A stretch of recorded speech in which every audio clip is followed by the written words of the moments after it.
welcome back to my channel. If you are new here and like the video, be sure to hit the like and subscribe button for more content. Thank you for watching. With that being said, quite a few things are happening today. First, let's give a shout out to Naruto and wish him a happy birthday. Next, today is officially the first day I'm starting college, so updates might be a little slower from now on. And finally, I can't believe I'm even saying this, but today is the 1-year anniversary of starting my channel. I can hardly believe it. Time flew so quickly. It was like it was only yesterday I was watching tutorials. Actually, scratch that, I was. It just goes to show, but even though I've been at this for so long, I still have a lot to learn and a lot of room for improvement. Honestly, I'm surprised I haven't quit this yet. I usually get so bored easily, but luckily I didn't give up. In all seriousness, I couldn't have done any of this or gotten this far without any of you and your support. All of your kind words gave me motivation to strive on. This is only the first year. I hope there are many more to come. So thank you, truly. Now enough of this sappy stuff, let's get to the angst.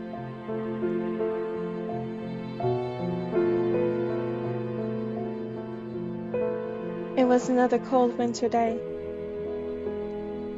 Looking outside of the frosted windows, it appeared there was an early blizzard. The temperature was surely in the negatives. No one would be able to leave without many layers. Koshi stared with dull eyes, watching couples run into buildings for cover, trying to beat the cold. In truth, the painful breeze didn't even faze him anymore. Nothing did. It had been 2 whole months since his wedding with the love of his life. 2 months since Daichi disappeared. The alumni setter's life had become dull. Every night he couldn't help but cry himself to sleep, wondering what he could have done to change what had happened. Maybe things would have been different. Maybe Daichi would still be by his side, alive and well. He balled his fist in anger. He wasn't the same peppy teacher as before. Rather, he had changed greatly. Even the young students could tell. He sniffled with newfound determination. Before, he had wholeheartedly believed that Daichi had died in that explosion. Even though he doesn't remember anything from head trauma, he knows that the facts were laid out. Only a week after the incident, authorities were able to recover the victims, or what was left of them. The weird thing was, there was only the man that blew up the shopping center. It was first casted off that the officer had no remainings, but soon found out that he was indeed alive, but injured and missing.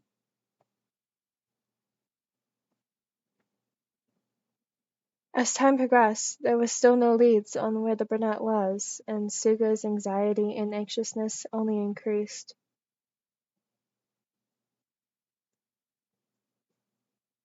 The teacher leaned against the wall of his empty living room. Suga never once brought himself to get a couch or a coffee table after everything went down, so even now, he was sitting on the living room floor with the screen flashing a no signal sign and the game controllers laid out on the floor.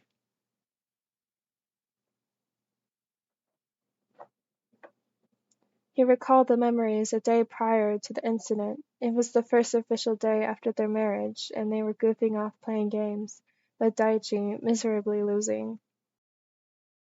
He had only won one time, and that was when the smallest surrendered, but he couldn't help but wish that he had another point.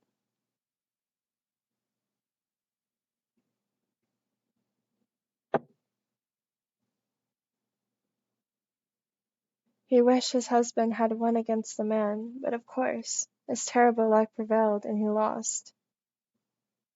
Daichi. He looked out the window, his back creasing, watching the storm blow harder. Where are you?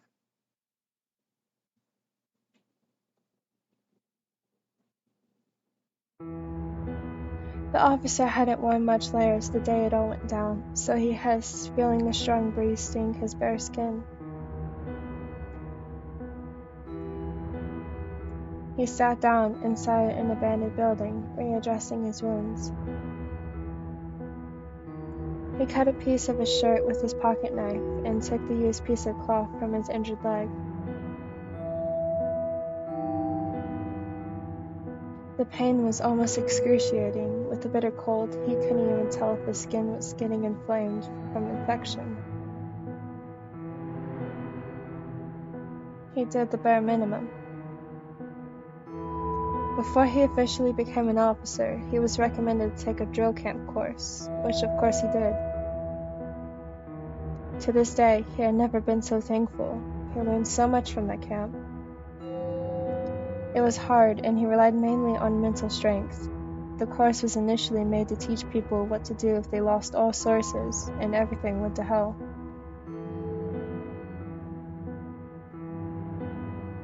If this wasn't hell, Daichi didn't know what was. It might have been the fact he was away from society, from Koshi for so long, or the blinding agony he was in. Both his side and leg, from his thigh down to his ankle, were covered in burns from the explosion, as well as a deep gash on the skin. He didn't have the supplies needed to aid his recovery, so the least he was able to do was stop the bleeding. His burns formed nasty blisters, each step beyond excruciating, with the occasional popping sound from the fluids in his blisters. It made the officer sick to his stomach thinking about it. He wanted nothing more than to go back home, to his husband, but he knew if he were to do that and expose himself to the public again, he was afraid the same thing would happen again.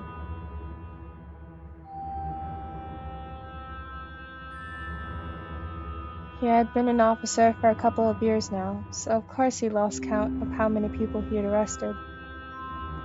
All it took was one ballistic man to ruin everything.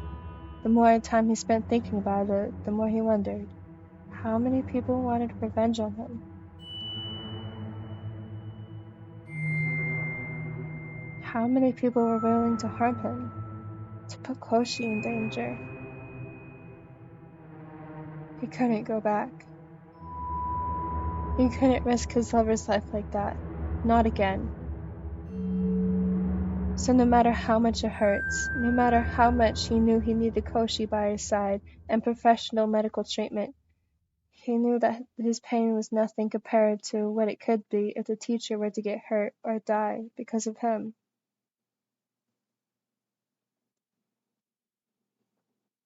He had to stay strong. Just for a little longer.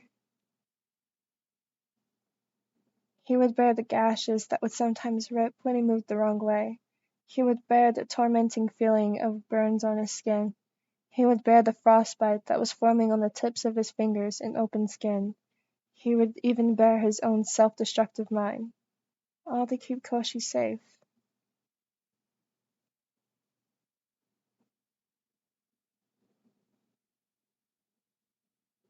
Everything was for him. Even in these circumstances, he would give his lover anything less of that.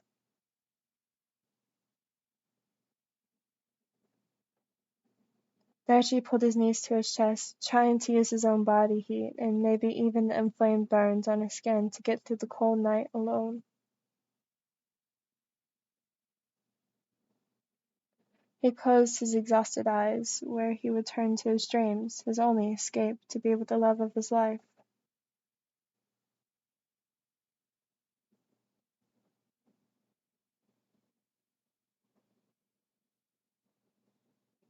Come on, Suga, you have to rest. Asahi grabbed Suga by the shoulder, trying to stop him from leaving. It had been a week since the bad blizzard, Even though it stopped, it did little to nothing to ease his nerves. Even though the storm is gone, it didn't stop the possibilities that Daichi might actually turn up dead in the ditch. He urged himself to move, to find the officer. It had been too long without Daichi. He couldn't just sit back and do nothing, not when there was a possibility that his lover was still out there somewhere, cold and alone. Maybe even injured. Don't try to stop me, Asahi. I'm not trying to stop you. I just want you to take care of yourself before you do anything. I am taking care of myself. Lies. The dark bags underneath his eyes said otherwise, the way he slightly stumbled from getting dizzy, and even the way you could hear his stomach grumbling, begging for food. It wasn't like he was on a no food, no sleep protest. He just got so caught up in trying to find Daichi, he forgot the important things. His own health. Sugawara! Koshi glared at the former ace. Sorry, In Asahi's defense, the couple had only recently gotten married, so out of habit he had called him by his birth name.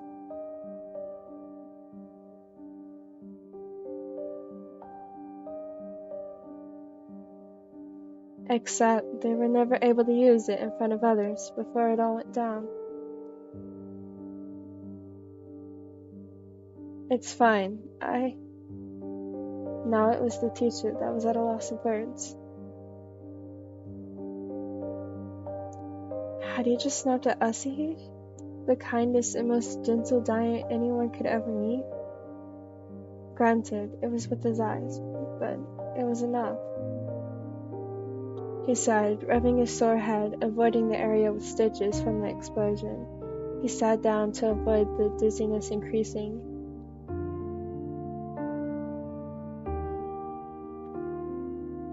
Oh God. I'm so sorry, Asahi. His breath hitched. It was like this all the time now. Almost anyone could catch him off guard, sending him spiraling back down. It's okay. Asahi quickly embraced his old friend, trying his best to comfort the smaller, like he would with Noya whenever he was having a rough day. I know it may not seem like it now, but it's going to be okay. We will find Daichi. Suga nodded while wiping his moist face. I know. But before we do any of that, please know that dead or alive, Daichi wouldn't want you to be like this. Once again, the smart giant proved himself. There was a reason that he aced through school, and it wasn't just by pure luck. You're right. I know I am. Suga laughed, for once a small yet genuine laugh. Jeez, you could have denied it so I could continue to boast about your smart brain. Asahi chuckled. Well, at least I know that a Trina isn't rattling in there. He knocked on his head as if he were expecting someone to open the door. Koshi was thankful to have the alumni ace there. Somehow he always knew how to lighten up the mood and make even worse scenarios seem okay, or at least less worse.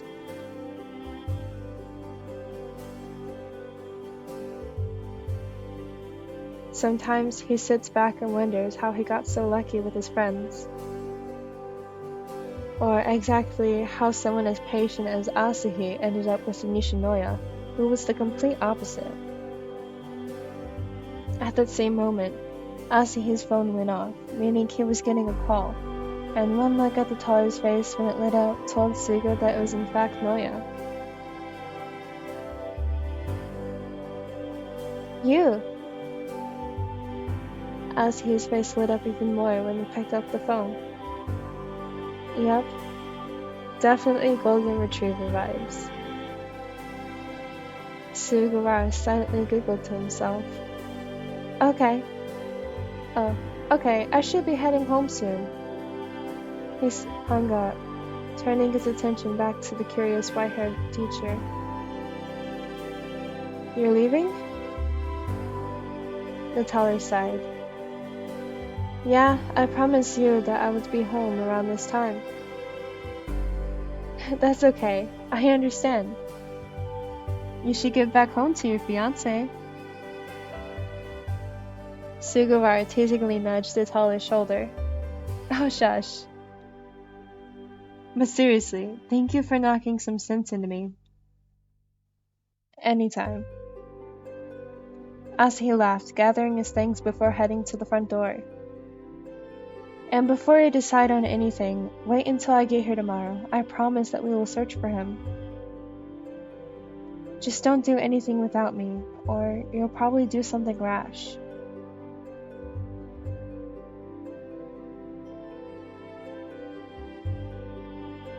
You're probably right. I know I'm right. Wow, deja vu much? The two laughed before the brunette left the Suwamura residence for the day. Natala decided to take a shortcut to get to his fiancée much sooner, with a dire need to be in his embrace as soon as possible. So he went into the back alleys of their city. Yes, it could be dangerous, but thinking about it, who would want to mess with someone who looks like they could absolutely destroy you? It was one thing Asahi was thankful for as far as his appearance went.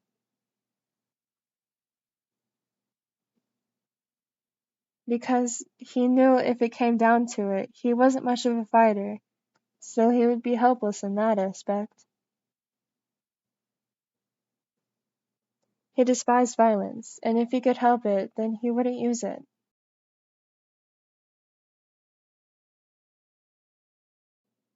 He stepped over the shattered bottles of booze, careful not to get any shards stuck in his shoes, when he heard the slight shuffle of something next to him. It caused him to immediately halt. He peeked over the corner of an abandoned building, quiet enough not to scare whoever, or whatever, was there. He was relieved to see it wasn't some wild animal, but a person. But that didn't mean he was in the clear yet. This could be a criminal. But from the sound of things, even if this was a criminal, he wouldn't be able to do much. He was panting harshly, and his grunts echoed in the building with sharp hisses at the slightest movement, and if he focused hard enough, he could hear a slight chatter from the person's teeth. It was a cold night, so he wouldn't expect less. Being the saint he was, Asahi's heart clenched hearing the stranger in pain. He cautiously stepped forward into the building with the person's back turned toward him. Hello? Are you okay? The person violently flinched. It almost tore Asahi's heart out to see someone put in that state. Stay away. The brunette tried again. Are you hurt?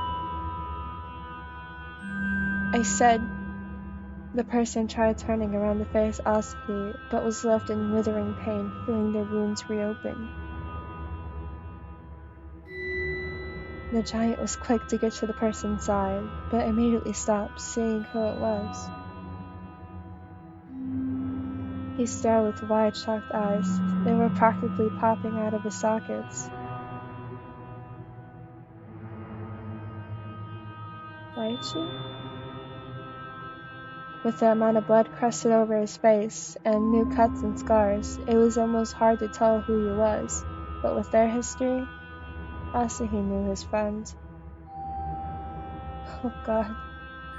Are you okay? Where have you... He stopped himself before he could overwhelm the ladder.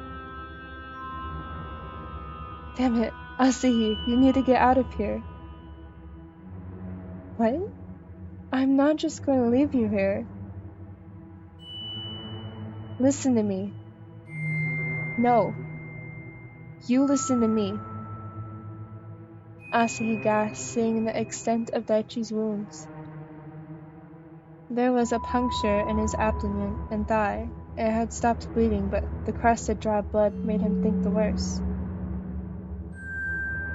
Not to mention the burns. That sight was horrifying on its own. I've been looking everywhere for you. We've been looking everywhere for you. We? Everyone! Including Koshi. Daichi looked down with glossy eyes. He's okay? I got him out of time? Asahi blinked, second-guessing if the person in front of him was really Daichi. Was it? Was this really his friend? The same confident and level-headed friend? Not this scared, frightened even, traumatized version. This wasn't the Daichi he knew.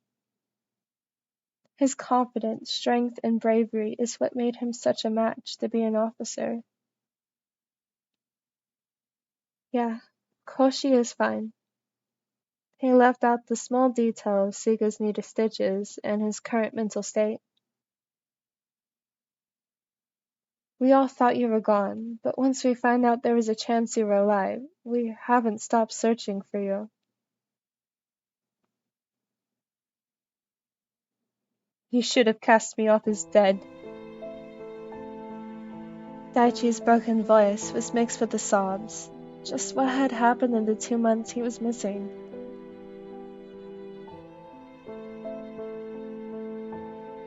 No. How? Just leave! The officer snapped at his friend in anger. You're injured. I can't just leave you here. You could die. Maybe that's better. He mumbled so quietly, the taller barely missed it. Now it was the giant's turn to rage. He grabbed a hold of Daichi's collar and pulled him upward, minding his injuries. Don't you dare say that! But, do you hear me? Your husband is at home, alone, without you. Not a single second goes by that he doesn't worry. Hell, Daichi, it even shows. Daichi shook the taller's grip. Damn it, Asahi. You don't understand. I'm doing this to protect him. Protect him from what? Because from what I can tell, you're doing more harm than good. Asahi glared at his childhood friend. You're being a lousy husband. Daichi stared with wide eyes. Well, with what he could, with one of his eyes still swollen. His mouth was agape, not forming the right audible words. He was interrupted from Asahi's phone ringing again. This caused Daichi to tense, and maybe even cower back. Asahi couldn't tell. Hold on. He picked up the phone, relieved to hear his lover's voice and to maybe blow off some steam that had built up. Noya, this is therapy. Hey, darling. Daichi could hear a small giggle from the former libero. Don't change the subject. Where are you? Did you get lost on the way home? Asahi's eyes locked on the pitiful gaze of Daichi, causing him to sigh. I got caught up with something, so it might be a bit longer. I can pick up some dinner if you'd like. Daichi zoned out the rest of the call before he felt a nudge on the shoulder.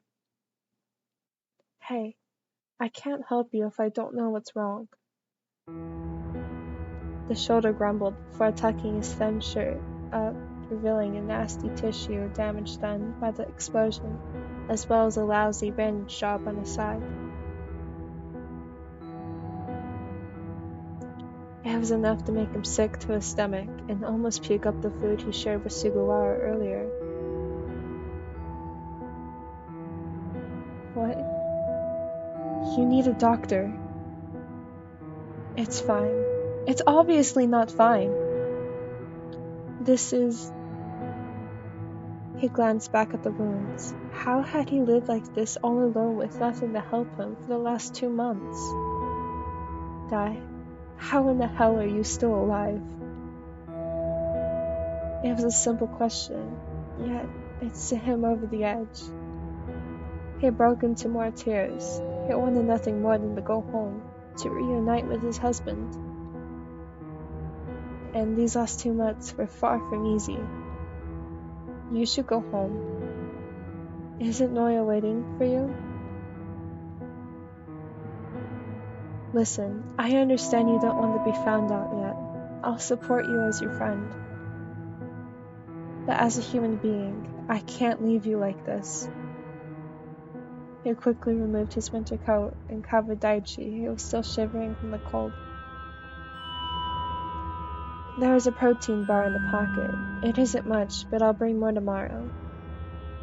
Also, bring some sort of first aid, but this will continue until you are ready. Just know. Asahi pulled the bar out of his pocket and opened the wrapper for Daichi, who was practically inhaling the food. He was so hungry. There comes a time to know your limits. And I can already tell you, you're about there. Daichi snuggled into the coat. Thank you.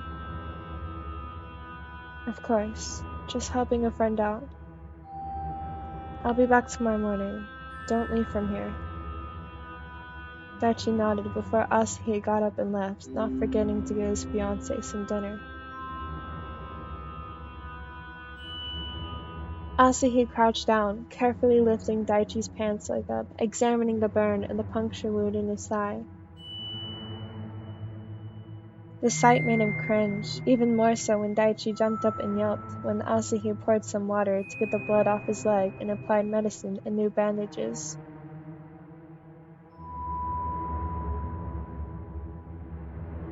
All before he finished with putting aloe on his burns. That hurt? I bet it did.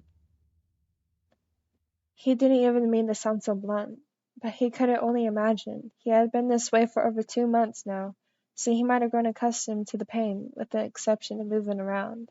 So cleaning it was a whole other battle for him. Now your shirt. Daichi let out a small whine. The acne was all but too much. If his leg hurt that much, he could only think the worst for how his side will feel. After another excruciating 30 minutes, Asahi was finally done doctoring the officer. It's no permanent solution, but this will do until you're ready to come back out to the public. Thank you, Asahi. Truly.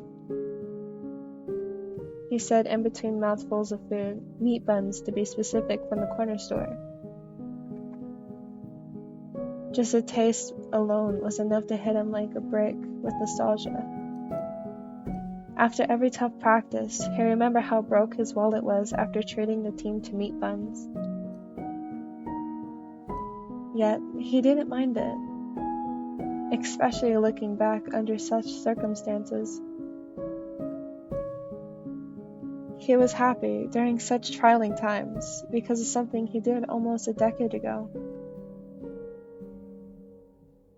But those were the good times. I have to go soon. I have to pick up Koshi. Just the mention of his husband's names. Daichi's head sprung up, connecting his gaze with the taller. Ko? Yeah, or actually supposed to be searching for you? Oh. He looked back down, almost ashamed. I understand that you're scared. Trust me, I would be too in your situation. But don't you think you should at least tell him? Daichi, he deserves to know where his husband is, or if he's even alive. Why do you always have to be so right? The alumni ace chuckled. I think I've heard that a time or two. Okay, I'll tell him. He was interrupted by a loud thud. Both heads darted towards the source. Daichi's eyes widened in the horrified gaze of those same hazel eyes as before. Daichi tried standing up to face him, yet his injuries made him unable to. Daichi? That's it. Now, I forgot to mention earlier, but this is the second part of the video that Hanako-chan requested, who you might know them from Nerdy Nekama. Again, if you haven't already, check out their channel. Thank you for sharing this special day with me. I'll see you all next time. Thank you all for watching. As always, if you'd like to be kept up to date, check out any of my social medias. I hope that you all have a wonderful day or evening.